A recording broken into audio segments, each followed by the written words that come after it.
Hello, busy dads and busy people everywhere. Welcome to episode 10 of the Busy Dad podcast.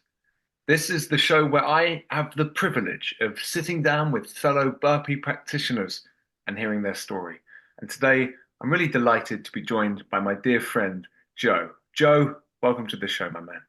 Thanks a lot for having me, Max. I'm absolutely delighted to be here. Oh man, the feeling is mutual. Now, people who have listened to the show will know that the way we like to start is I just invite people to tell me their sort of training and life history up to, but not including the point that they discovered the Busy Dad program. When Joe and I were talking a little bit about the elements of his story he'd like to share, Joe said that 2016 is a pivotal year. So maybe, Joe, you could explain to listeners why 2016 is an important turning point for you and talk to us a little bit about where you were at that point in your life. And if you want to say a couple of words by way of introduction, feel free to do that as well.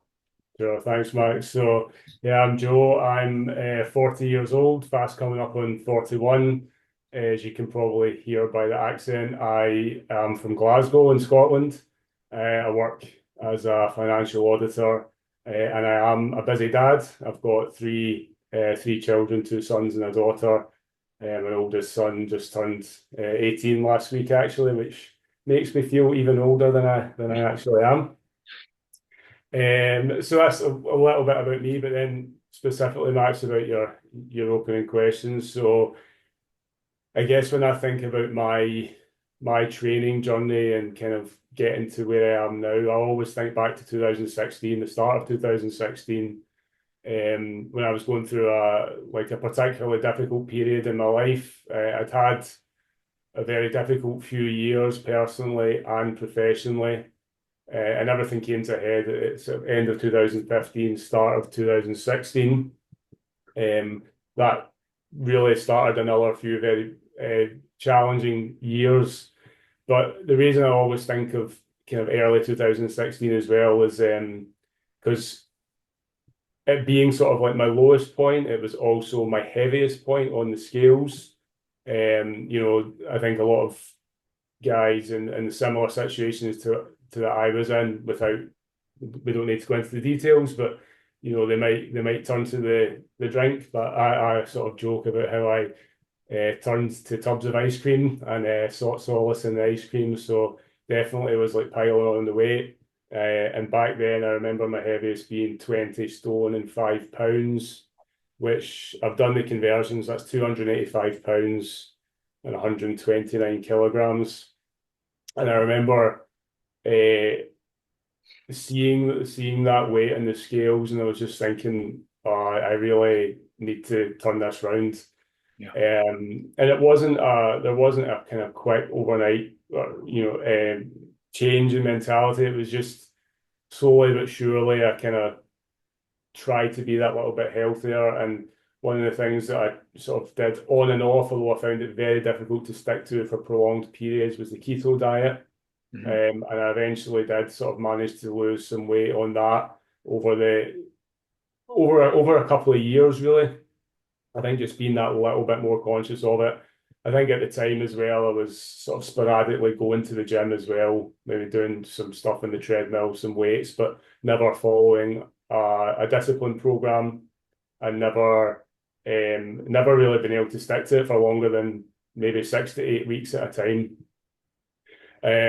So then, kind of, there was a big change around lockdown. So that's early 2020. I was sort of personally coming into a better part period in my life.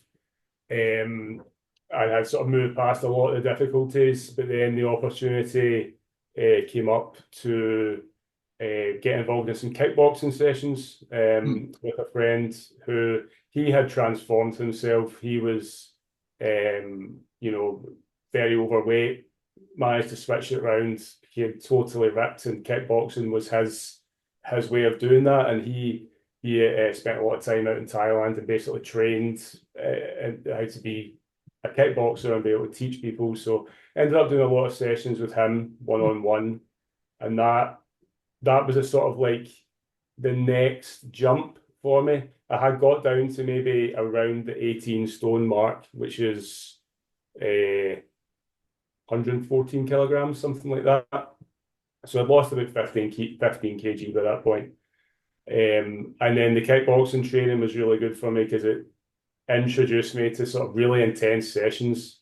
And some other exercises, like I learned to skip, Mhm. which it actually took months to learn how to do it. And then there was something that just happened, and then you can do it, and like you don't forget. So that was really good. Managed it, and I was doing that for maybe, I can't remember exactly, but 18 months to 2 years doing those sessions, sort of once or sometimes twice a week, along with some gym sessions and trying to be more mindful of the diet as well. So shout out to Pete from Keep On Pushing. He was my kickboxing coach for a couple of years. So that was, that was really good for me. And then, but again, I kind of, like, I knew I was never going to be a kickboxer. It was all about the exercise for me rather than building a kind of lifestyle around kickboxing. I never did any sparring or fighting or anything like that. And that took me to maybe late 22, early 23. I stopped doing the kickboxing, but I became more disciplined in the gym. Mm. Um, it's focusing a lot more on the weight training actually, and I got to the point I was lifting the heaviest weights that I'd ever been doing, and I was happy with the progress, but I fell into the old trap with the gym of just getting so bored with it. And Mhm. you go to the gym, you see the same old faces, and I fell away from it again. And that takes me to sort of early 2023, so pre burpees, pre busy dad.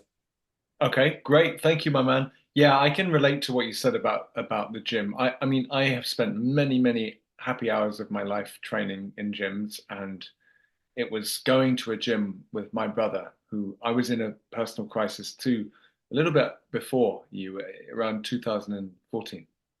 Um, and I didn't get as heavy as you got, but I was in the triple figures on the kilogram front. I was about 105, um, and having always been skinny growing up, and I was in a real mess. And my brother, shout out to Freddie, he dragged me to the gym every morning.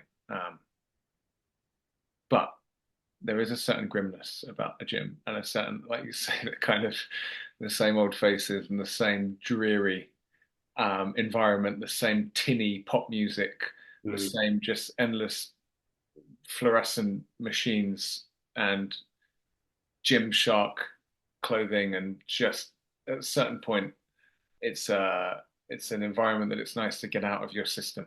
And I yeah, really have to say, 4.5 years away from that place, I don't miss it at all. But fits and starts, it sounds like you hit a low point in 2016, and it mm, wasn't one of these very linear upward progression away from that. It was fits and starts. There was yeah, the phase with the keto dieting, sporadic gym, and then it sounds like Pete really helped you kind of orient yourself a little bit around a slightly more disciplined way of training. yeah, And as you said, it sounds to me like what you needed and what kickboxing didn't provide was a sense of being a practitioner, a sense of orienting yourself around a fundamental form of physical activity. And it sounds as if kickboxing just was never going to be that for you. yeah, And what that meant was that that whole cascade of shifts in your attitude towards other things in your life that comes with being a practitioner. You didn't get that cascade quite in the powerful way that you can get it if you really find a training practice. yeah, So talk to me about how you became a burpee practitioner. Talk to us from 2023 up to where you are now, and give us a yeah, sense of the kind of lifestyle changes that has ushered in for you.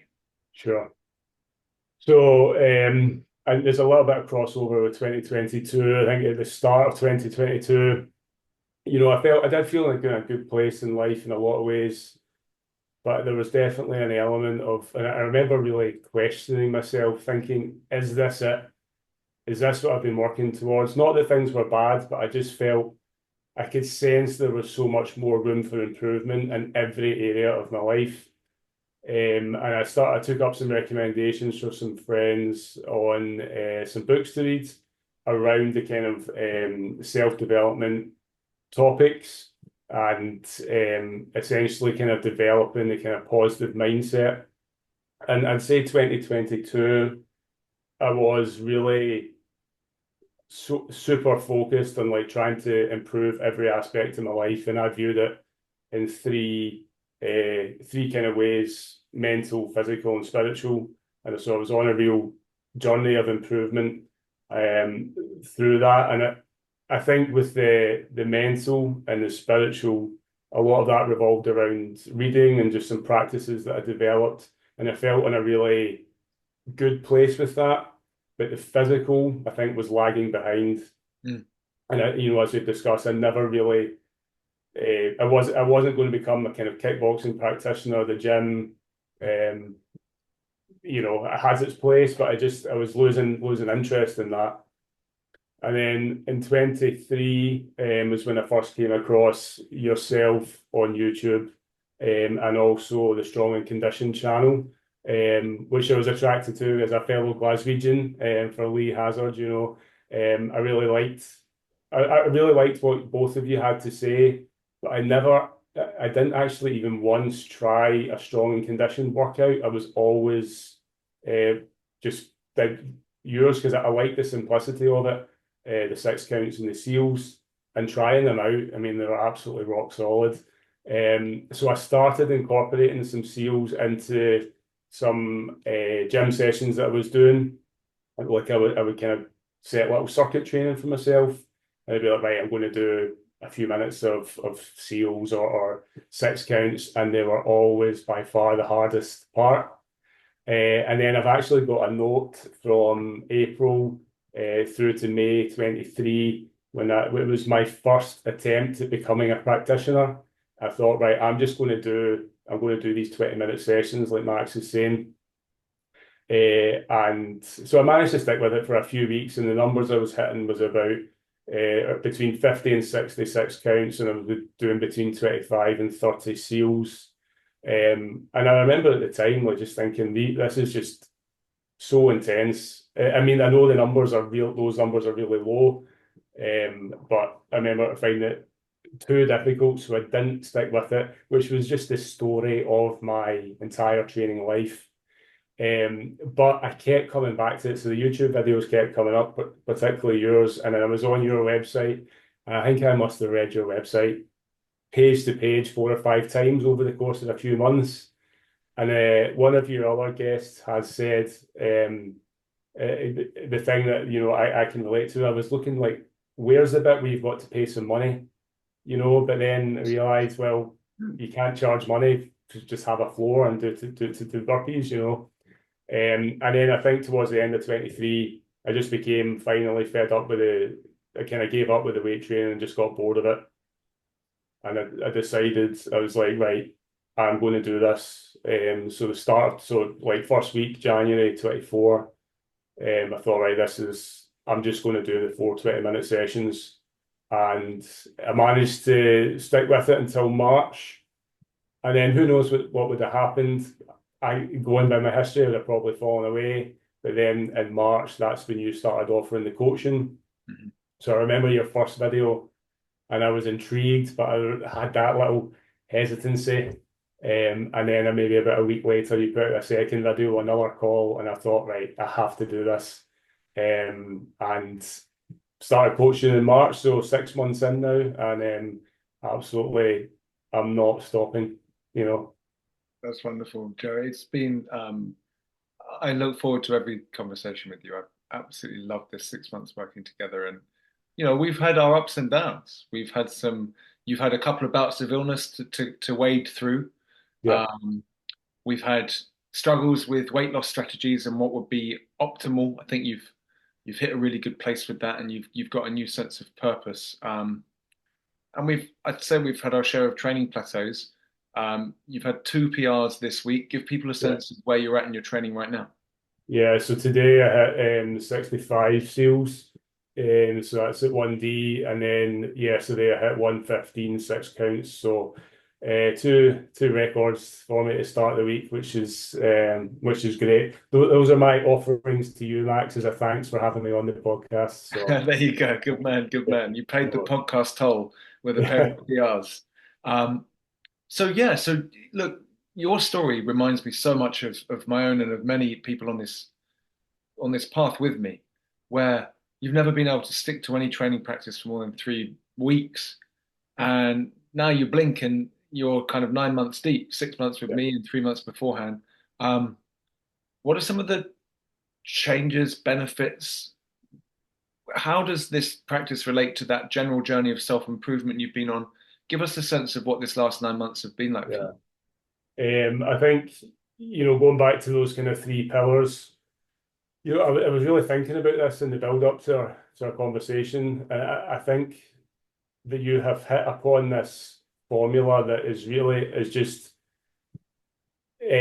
fits perfectly with what I'm trying to achieve, and that it is forcing me to improve uh, physically and mentally with the discipline. And we've had some conversations about how we think we can take some spiritual elements from the training practice as well.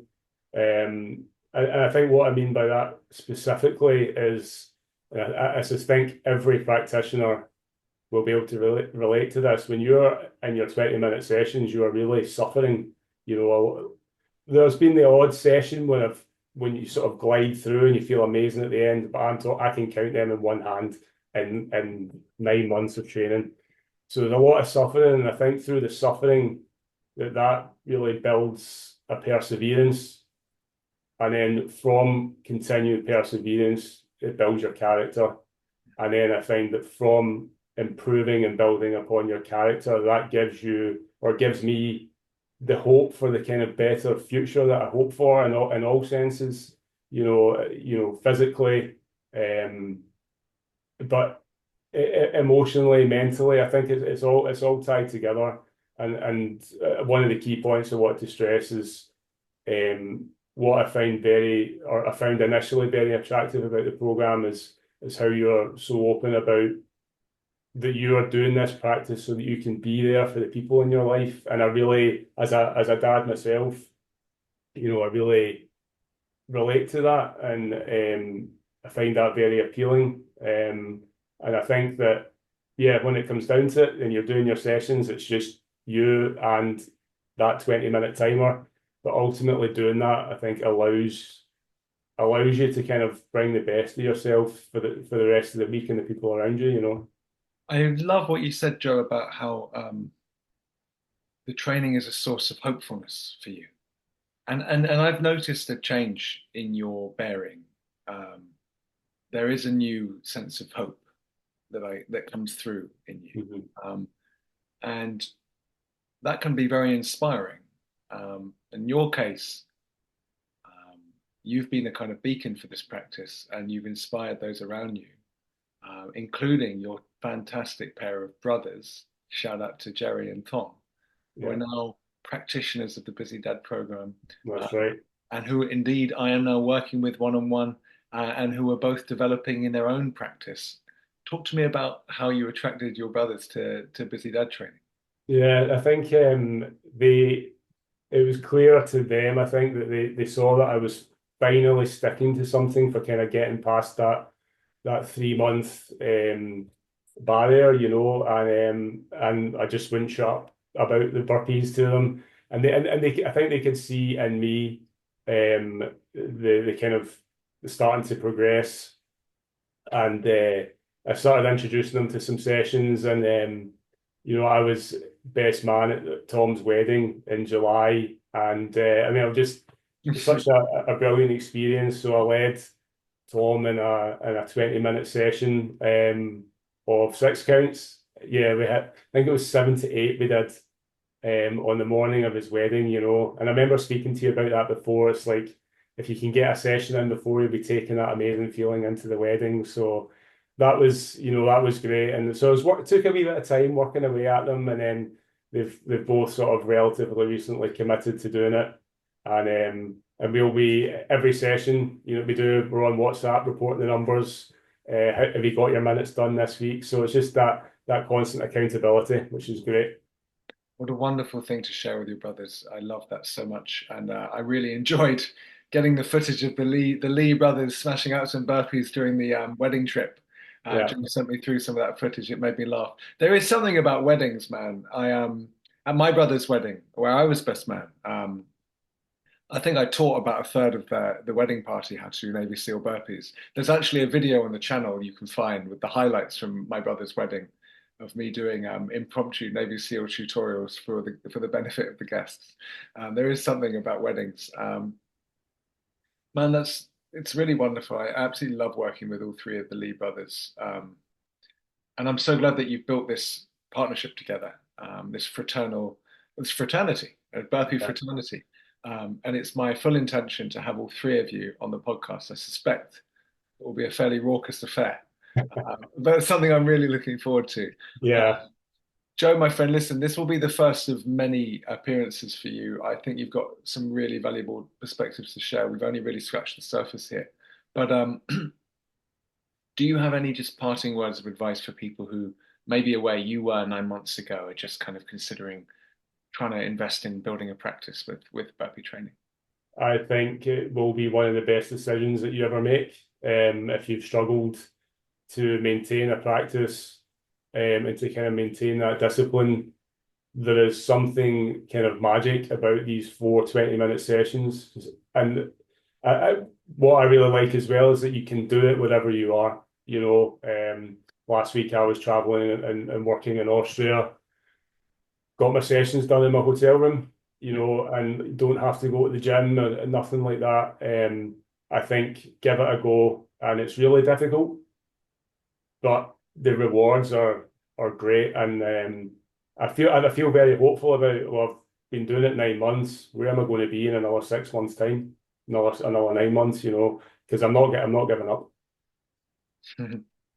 It's wonderful, man. I have no doubt that you will be in some places that you never thought possible for yourself. That's the place I find myself in, and every day I wake up slightly bewildered that this is my life, and that feeling of pleasant bewilderment is one that it's the feeling of um, a hope being fulfilled. Yeah. It's going to be a feeling that you'll feel increasingly. I'm absolutely sure of it. Yeah. Joe, thank you so much, my friend, for all of your hard work in our practice together and your practice and for taking this time today. We'll have you on again. In the meantime, for those listening, if you enjoyed what you heard today, please check out the Busy Dad podcast playlist and tune in next week for another excellent episode. But Joe, thank you again, my friend. Thanks for having me, Max. It's been a pleasure.